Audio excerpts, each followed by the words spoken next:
Hello বন্ধুরা, সবাই কেমন আছো? আশা করছি অনেক ভালো। তো আজকের ভিডিও গুরুত্বপূর্ণ কিছু, সবাই ধৈর্য সহকারে ভিডিওটি দেখবেন। আর যারা কমেন্টে এসে বলেন যে ভাই আমি বুঝিনি অথবা আমি বুঝাতে পারিনি, সেই জন্য দুঃখিত। আর সম্পূর্ণ ভিডিও আসলে দেখার পর কিন্তু আপনি বুঝতে পারবেন যে আসলে আমার ভিডিওর টপিকটা কি এবং কি আমি কি কথাগুলো বলতে চাচ্ছিলাম। তো যাই হোক, আমি শুরু করতেছি সার্বিয়া নিয়ে। আজকে অনেক বিষয়েই কথা বলবো এবং কি কমেন্টের জবাব দেওয়ার চেষ্টা করব। তো শুরু করা যাক।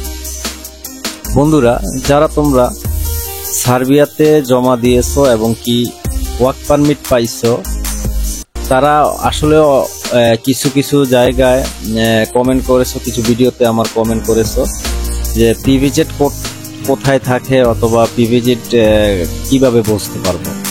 আসলে বর্তমানে এই সময়ের যে এই ওয়ার্ক পারমিট গুলো আসতেছে, সেগুলা কিন্তু পিপিজিট হয়েই আসে। আসলে এই কোডটি কিন্তু অফিসে জমা দিয়েছো, সেই অফিসগুলো আসলে তোমাকে এই পিপিজিট কোডটি দিবে না, কারণ এই কোডটি দিয়েই কিন্তু ওনারা প্রবেশ করে কিন্তু ওরা সাবমিট করে এবং কি অনলাইন করা হয়। এই ডিটেলসগুলা, যতগুলা ডিটেলস আছে, সিকিউরিটির কারণে কিন্তু তোমাদেরকে এই কোডটা দেওয়া হয় না। আসলে যারা এজেন্সি আছে তারা কিন্তু এই কোডগুলা হাইড করে রাখে এবং কি এই কোডটি দিতে চায় না। তো আমি বলবো যে এখন এই কোড নিয়ে কোনো টেনশন করার দরকার নেই। যদি আপনি 2024-এ এসে আপনি পারমিট পান, তাহলে কিন্তু পিপিজি হয়েই কিন্তু তোমার এই ওয়ার্ক পারমিটগুলা আসছে, ঠিক আছে। আর দ্বিতীয় কথা হচ্ছে, অনলাইন করার পর যে অ্যাপ্রুভ আসতেছে অথবা ইন্ডিয়াতে বইগুলা পাঠানো হচ্ছে এবং কি ওইখান থেকে কিন্তু অনেক লেট হইতেছে। যেমন আমি কিছুদিন আগে একটা কোম্পানিতে প্রায় 15 জনের একটা নিউজ পেলাম, 15 জন সার্বিয়াতে গেছে, ঠিক আছে। তো আসলে বিষয় হইতেছে এবং কি যেটা আমরা আরো আগে শুনেছি যে পিপিজেড হওয়া যে পারমিটগুলো আছে, এগুলা পিপিজেড হওয়া যে পারমিটগুলো আছে সেগুলো নাকি ই ভিসা হবে। তো আসলে আদৌ এই ভিসা হয় না, বা আমাদের বাংলাদেশের জন্য এটা প্রযোজ্য না।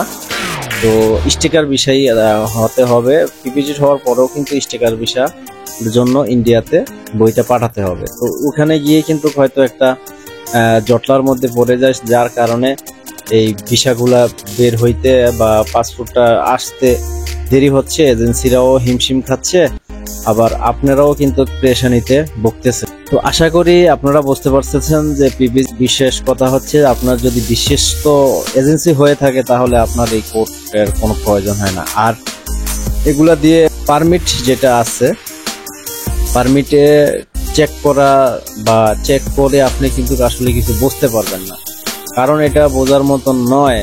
যারা এই সাইটে কাজ করতেছে, এজেন্সি আছে, এজেন্সিগুলোর কথা বলছি, এজেন্সি আছে, তারাই একমাত্র বুঝতে পারবে যে আসলে এটার কি পরিস্থিতি, কি আসে বিষয়। কিন্তু আমি আর আপনি সাধারণ মানুষ সেগুলো আসলে বোঝা সম্ভব না। যদি আপনি নিউজ পান, যেটাই আপনাকে বিশ্বাস করতে হবে, ঠিক আছে। আর রিয়েল খবর যেগুলা, যে আপনার যদি বিশ্বস্ত এজেন্সি হয়ে থাকে তাহলে আপনি নিশ্চিন্তে থাকতে পারেন, হয়তো বেশ একদিন পর অথবা একদিন আগে আপনার ভিসা অবশ্যই আপনি পাবেন, যদি হয় আর কি। তো ভিসা হইতেছে। আর এক ভাই কমেন্ট করেছেন যে ভাই আমি অনেকদিন হয়েছে কিন্তু আমার মেইন পাওয়ার কার্ডটা হইতেছে না। তো এটা আমি যেটা জানি যে একটু ঝামেলা হইতেছে, তো এটা বেশি দিন থাকবে না সার্বিয়ার ক্ষেত্রে আর কি। তো আপনারা একটু ধৈর্য ধরেন, অবশ্যই আপনারা এই সফলতা অর্জন করবেন। আর আমরা যেটা মনে করি, আমাদের সাধারণ আমরা যারা বিদেশ যেতে যাচ্ছি, ইউরোপে যেতে চাইতেছি বিশেষ, আর যারা একবারে শর্টকাট যেতে পারেন, আমি মনে করি বেলারস আছে, এগুলা এই কান্ট্রিতে অতি দ্রুত ভিসা হয়, আমি যেটা শুনেছি। আপনারা ওইখানেও দেখতে পারেন। আর সার্বিয়াতে আসলে যেটা আমি জানতাম যে 3 মাস 4 মাসে ফ্লাইট, কিন্তু এখন যে অবস্থায় দেখা যাচ্ছে, কিন্তু আসলে এইখানে যাওয়াটা অনেক, আমার মনে হয় যে রোমানিয়াতে যেমন একটা মানুষ 2 বছর 1.5 বছর 1 বছরের উপরে অপেক্ষা করছে, আসলে এইখানেও কিন্তু এই অবস্থায় পড়ে গেছে। ঠিক আছে, অনেক ভাই অনেক বন্ধু বান্ধব আছে যারা সার্বিয়াতে আশা করে যে 2 মাস 3 মাস 4 মাস 5 মাসের মধ্যে আমি ফ্লাইট করব। আসলে কিন্তু তারাও এখনই কিন্তু বেকায়দায় পড়ে গেছে। ঠিক আছে, তো আমি আশা করি আপনারা যদি যে এজেন্সিতে যান, যে কোনো এজেন্সিতে যাওয়ার পর আপনারা আসলে জিনিসগুলা ভাববেন বা পাইবা এজেন্সির উপরেই ছেড়ে দিবেন যে আপনি আমাকে যেই দেশে অতি দ্রুত নেওয়া যায় অথবা আমি ফ্লাইট করতে পারি সেই দেশটা আমাকে চয়েস করবেন। ঠিক আছে, তো যদি বিশেষ তো এজেন্সি হয়ে থাকে, আর আমি বলবো যে এজেন্সি গুলা ভাই একটু যাচাই বাছাই করবেন, কারণ এজেন্সি এমন কিছু এজেন্সি আছে যাতে মানে আমার অনেক সময় কষ্ট হয় বলতে যে এই এজেন্সিগুলা আসলে এই বর্তমান তত্ত্বাবধায়ক সরকার, আমি আশা করি মোহাম্মদ ডক্টর ইউনূস উনি আসলে একজন খুব সাদা মনের মানুষ। উনি যদি চেষ্টা করে অথবা এটার দিকে একটু নজর দেয় যে এই এজেন্সিগুলাকে আসলে একটু খতিয়ে দেখা উচিত, যে কারণ তারা বিভিন্ন সময় আমলিক সরকারের সময় যারা লাইসেন্স ভুক্ত হয়েছেন, আসলে লাইসেন্স তাদের একটা শো। ঠিক আছে, আমাকে এক এজেন্সি এমন একটা অফিস যেটা মানে পরে আমি বুঝতে পারছি যে আসলে তাদের এটা কিন্তু অফিস না, এটা মানুষকে হয়রানি করার অফিস।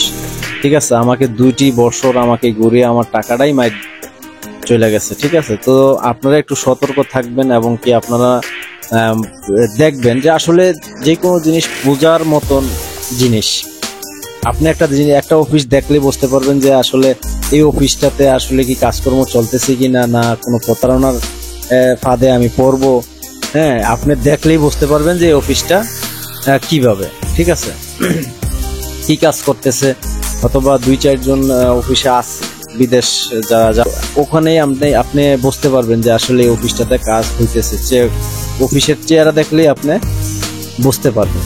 এজেন্সি আসলে কিছু কিছু এজেন্সি আছে যে আপনাকে এত সুন্দর করে কথা বলবে যে আপনি আসলে আমাকে 3 মাসেই ফ্লাইট করে দিবে এমন মনে হবে, কিন্তু আপনি খুব কেয়ারফুল ভাবে যদি বই নতুন জমা দেন, আপনি খুব কেয়ারফুল ভাবে আপনি বই জমা দিবেন, কারণ আপনি বইটা জমা দেওয়ার পর কিন্তু আপনি তাদের সাথে জড়িয়ে গেলেন, এবং কি আপনি যখন পাসপোর্টটা দিবেন তখন কিন্তু আর ওইখান থেকে সরে আসার কোনো রাস্তা নেই, কারণ আপনি ওইখানে টাকা পয়সা দিয়া হোক আর যেভাবে হোক একটা আশায় থাকবেন যে উনি হয়তো আমাকে করবে, কিন্তু আসলে তো আপনার কাজটা করতেছে না। আপনাকে এই যে টাকাটা নিছে এটা নিয়ে ওরা অন্য জায়গায় একটা বিজনেস করতেছে, এই টাকাটা নিয়ে ওরা ওদের কাজে লাগাইতেছে, কিন্তু 1 বছর পরে আপনারা বললো ভাই হইলো না, ভিসা মারি গেছে, 1 লক্ষ টাকা দিয়ে 50,000 দিল, অথবা আপনাকে 20,000 দিল, এইভাবে কিন্তু আপনি টাকাটাও লস হইলো, সময়টাও লস হইলো। তো আপনি যে কোনো সময় যদি নতুন হয়ে থাকেন, আপনি এমবেসিতে এজেন্সিতে যাদের সাথে আপনার হয়তো পরিচিত আছে, আপনার দেখে শুনে বুঝে আপনার পাসপোর্টটা আপনি দিবেন, দিয়ে তখন আপনি চিন্তা করবেন, তখন আপনি হতাশ হবেন। হ্যাঁ, সেটা কিন্তু সময় নষ্ট হবে, আপনার অর্থ নষ্ট হবে। আমি কিন্তু প্রত্যেকটা ভিডিওতে আপনাদেরকে সতর্ক করে দেই যে আপনারা যেই এজেন্সিতেই দেন কিন্তু খুব সাবধান। আমি কি বলবো আর বলেন, আমি আজকে 4 বছর ধরে ঘুরতে আজকে মানে একবারে আমার মানে কি বলবো আর, আমি একবারে ফকির পথে আর কি, যে পড়তে পারে রাস্তায় ফকির হয়ে ফকির। লজ্জার বিষয় যে আমি আপনাদেরকে আসলে আমি ইউটিউবে ভিডিও ছাড়ি টাকা ইনকাম করার জন্য, ভিউ বাড়ানোর জন্য না।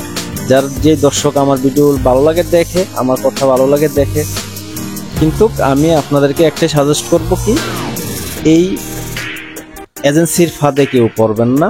তবে বলবেন ভাই আমি তো এজেন্সি ছাড়া কি কোনো রাস্তা দেখি না, তবে ফুল মানে কি বলবো আর, আমার আসলে বাসা নেই এজেন্সিগুলোর কথা বললে, যে প্রবাসীদের জন্য সরকার, এই সরকার নতুন তত্ত্বাবধায়ক সরকার কিন্তু অনেক কথাই শুনতেছি। আমি মনে করি যে সরকার একটু দিকে খেয়াল রাখবে যে এই প্রতারণার শিকার যাতে প্রবাসীরা না হয়, যারা বিদেশ যাবেন তারা যাতে এত কষ্ট করে পাসপোর্ট বানায়। অনেকে আছে 10,000 টাকা দিয়ে পাসপোর্ট বানাবে, তারপরেও কিন্তু অনেক সমস্যা ভোগ করতে হয়, এই 10,000 টাকা ও জোগাড় করতে পারে না, আমি যেটা জানি।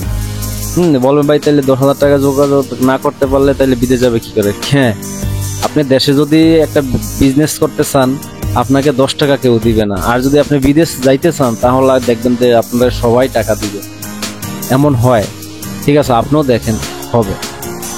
তো যাই হোক, কেন এই কথাটা বললাম, এই এজেন্সি যারা আছে সবাই না, কিন্তু আপনি সঠিক এজেন্সিতে যদি যাইতে পারেন তাহলে আপনি অবশ্যই সাকসেস হবেন।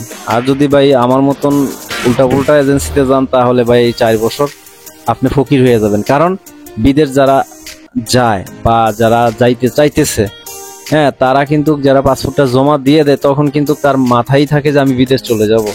তখন যদি আপনি কাজে যান আপনার কাজে মন বসবে না। আপনার ফ্যামিলিতে দেখা গেছে 1 দিন 2 দিন 3 দিন 1 মাস 6 মাস চলে গেলে দেখা গেছে ওইখান থেকে একটা কথা চলে আসে, হ্যাঁ, মানে তখন আপনি কাজ করবেন না, তখন একটা কথা বলতে পারে যে কোন জায়গায় দিছো কি আসে, বিষয়ে একটা চাপ চলে আসে। ঠিক আছে, তো এদিকে একটু খেয়াল রাখবেন আপনারা। আর যারা সার্বিয়ার জন্য এখন বই জমা দিতে চাচ্ছেন, যারা হাতে সময় আছে তারা দিবেন। আর আমি যেটা নিউজ পাইছি, বেলারুশ একটা সুন্দর কান্ট্রি, এবং কি ওখানে গেলেও আপনি ইনকাম করতে পারবেন। ওইখান থেকে আপনি যে কোনো সেনজিনভুক্ত কান্ট্রিতে আপনি মুভ করতে পারবেন সহজে। সেটা আপনি ওখানে গেলেই বুঝতে পারবেন, আমার বাহিনী বলতে হবে না কিভাবে যাবেন কি আসে বিষয়। কারণ ওইখানে আপনি যাওয়ার পরে কিন্তু আপনাকে অনেক মানুষ আছে যে আপনাকে ইটালি বা যে কোনো রাষ্ট্রে আপনার চয়েস, আপনার ভালো লাগে সেই রাষ্ট্রের কথা বললে আপনি যে ভাই হ্যাঁ আমি ওই রাষ্ট্রে যাইতে পারবো, আপনাকে সহজ পথে ওইখান থেকে আপনি চলে যাইতে পারবেন। তো যেখানে আপনার সহজে যাইতে পারবেন, যাওয়ার পরে আপনি অন্য সেনজিনভুক্ত কান্ট্রিতে আপনি মুভ করতে পারবেন। ঠিক আছে, তো আমার কথা হচ্ছে বেতন কোম্পানি এটা কোনো ফ্যাক্টর না। আপনি যদি যেতে চান তাহলে সহজে যে কোনো একটা ইউরোপ কান্ট্রিতে, ছোট হোক বড় হোক, বেতন কম হোক, আপনি গিয়ে পড়েন। ওইখান থেকে কিন্তু আপনি যে কোনো একটা ব্যবস্থা করে আপনি ওইখান থেকে সাকসেস হতে পারবেন। আমি এই টুকটুকুই বললাম। আর কথায় যদি আমার ভিডিওটি ভালো লাগে তো সাবস্ক্রাইব করে। আল্লাহ হাফেজ।